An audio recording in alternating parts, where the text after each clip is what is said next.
sharks first appeared.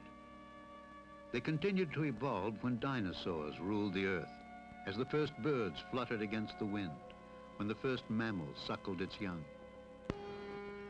The shark is seen as a living symbol of terror. The nightmare is reenacted time and time again. The remorseless killer, the helpless victim.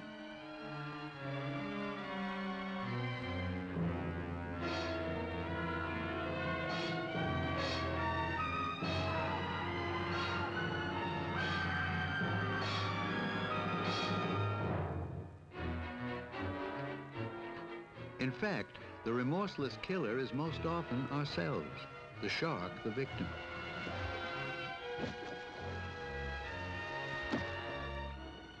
Millions upon millions have been killed and exploited, even as we have extolled the shark's ferocity.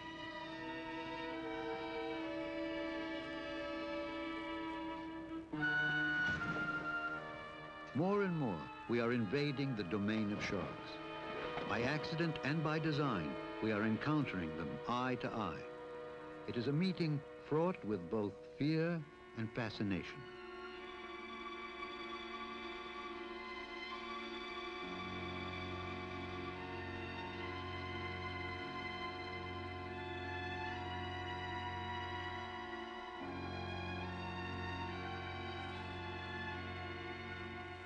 To know these creatures is to go where few have gone before, to do what few have dared. We invite you to join our exploration of a forbidden domain. The undersea world of the sharks. Out of the water, it is an ungainly, delicate creature that may be crushed to death by its own weight. But here, it moves with supreme assurance and grace.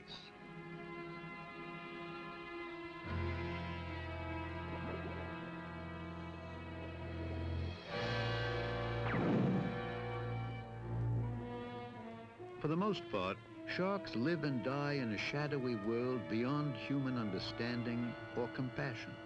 In popular conception, all are not the vicious, terrible things that people have built them up to be.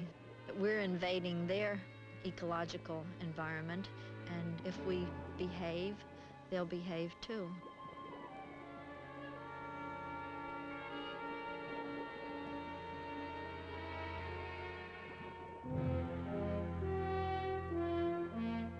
In the very jaws of the shark, scientists find beauty and efficiency. For instance, most sharks are highly streamlined. It would seem they could only bite something directly underneath them. But at the crucial instant, the whole shape of the shark's head can change. The jaw is thrust forward and the teeth extended outward. It's a swift and fascinating transformation.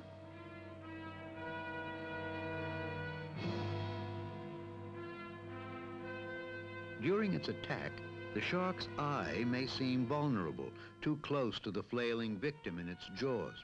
But many species have a special protective membrane that can snap closed in an instant.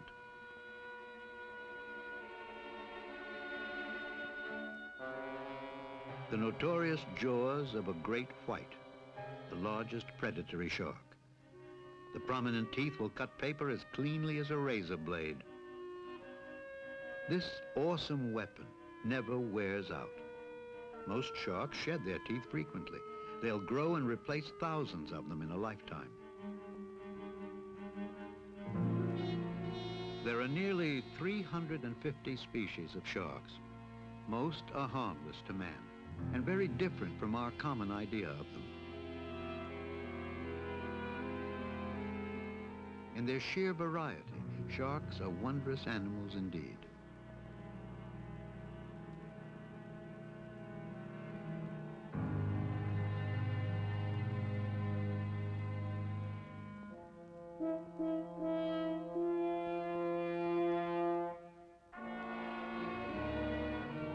A basking shark, weighing over 6 tons. Like great whales, this extraordinary creature strains plankton from the sea, swimming with its huge jaws agape. More than 1,600 tons of water an hour pass through the cavernous mouth, day after day, year after year.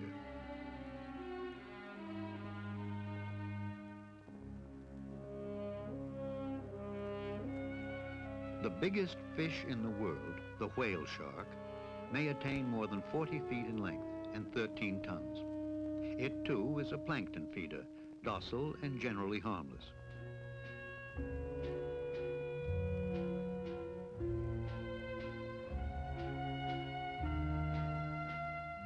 Underwater encounters with the whale shark are very rare and highly exhilarating. The cruising giant may accommodate passengers, sometimes carrying divers for miles. Underwater caves in search of prey.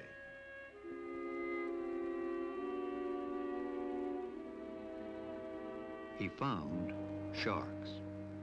They were apparently healthy, but lethargic, showing little inclination to attack or flee. Reports of their remarkable behavior would soon filter back to Eugenie Clark. Well, everyone thought that that type of shark just kept swimming all the time and had to. And Behave when confronted in confined corners of the caves.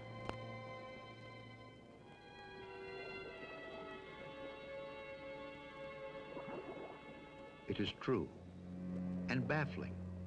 These sharks belong to species always thought to be perpetual swimmers and highly dangerous to man.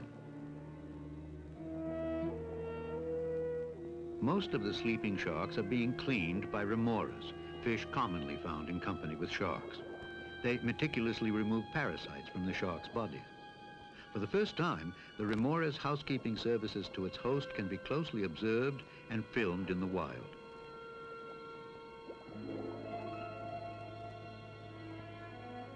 Divers ultimately grow so trusting of these sleeping sharks, they will dare to touch and caress them. The gesture would be considered madness under normal circumstances.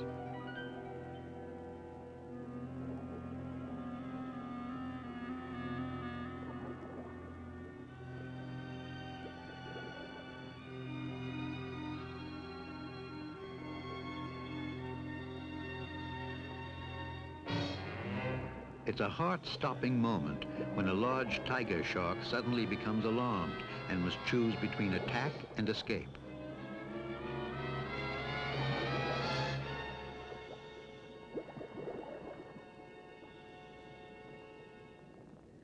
Eugenie Clark discovered that seawater here is mixed with fresh water seeping from the sea bottom. This can loosen the grip of parasites that afflict sharks and allow the remoras to work most effectively. The sleeping behavior may be prompted by the unusually high oxygen content of these waters, making it easier for sharks to breathe without swimming and perhaps having a narcotic effect the sharks enjoy. The phenomenon of sleeping sharks remains a fascinating mystery. It's possible that many sharks sometimes behave this way, lying in huge underwater dormitories that are yet to be discovered.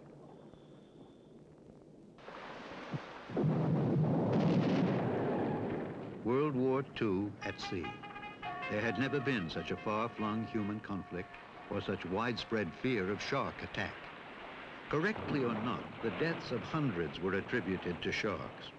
Very few facts were known, but the U.S. Navy mustered all the reassurance it could, the product of too hasty research and pure hearsay.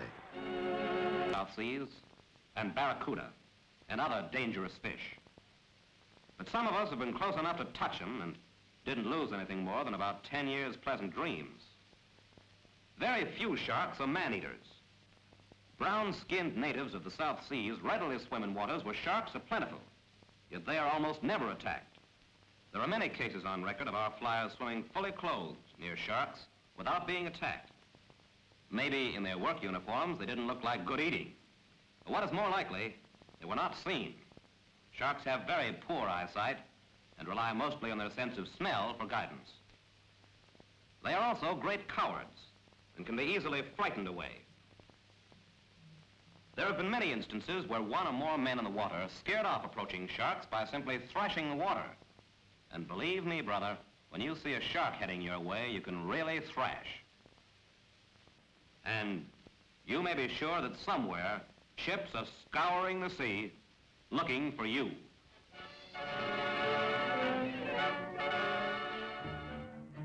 Much of this wartime wisdom did not stand up to later research. Shark chaser a supposed repellent issued in great quantities during the war, was shown to be inadequate. It did repel some sharks, but others treated it with total indifference.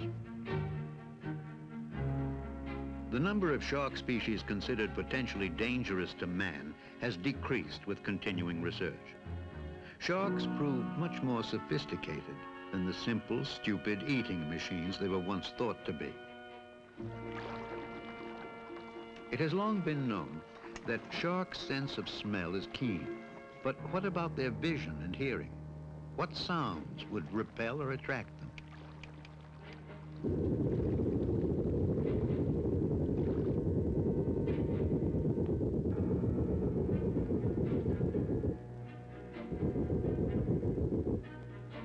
Advising swimmers to thrash the water in order to frighten sharks away may have been extremely unwise. The best evidence now suggests that such irregularly pulsed low-frequency sounds tend to attract rather than repel many species of sharks.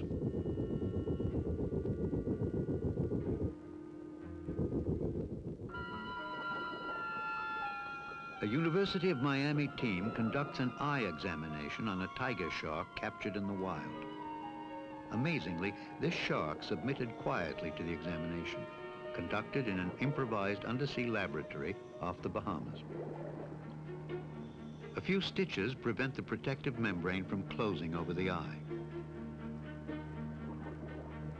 The myth that sharks have poor eyesight is being dispelled. Sharks studied thus far appear to see quite well, although some are farsighted. The shark's sensitivity to light is superior to humans, and they are especially good at detecting movement.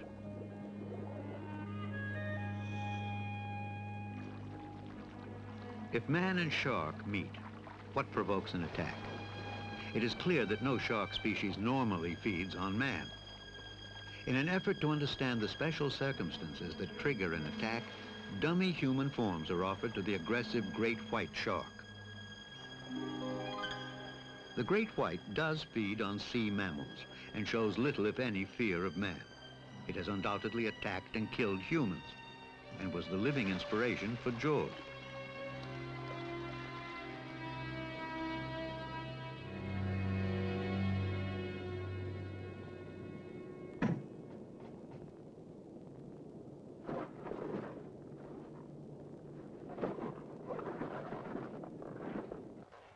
Do certain colors prompt attack? No definite answers are known, but available evidence tends to suggest that the bright, highly reflective hues commonly used for life-saving equipment do nothing to discourage an aggressive shark.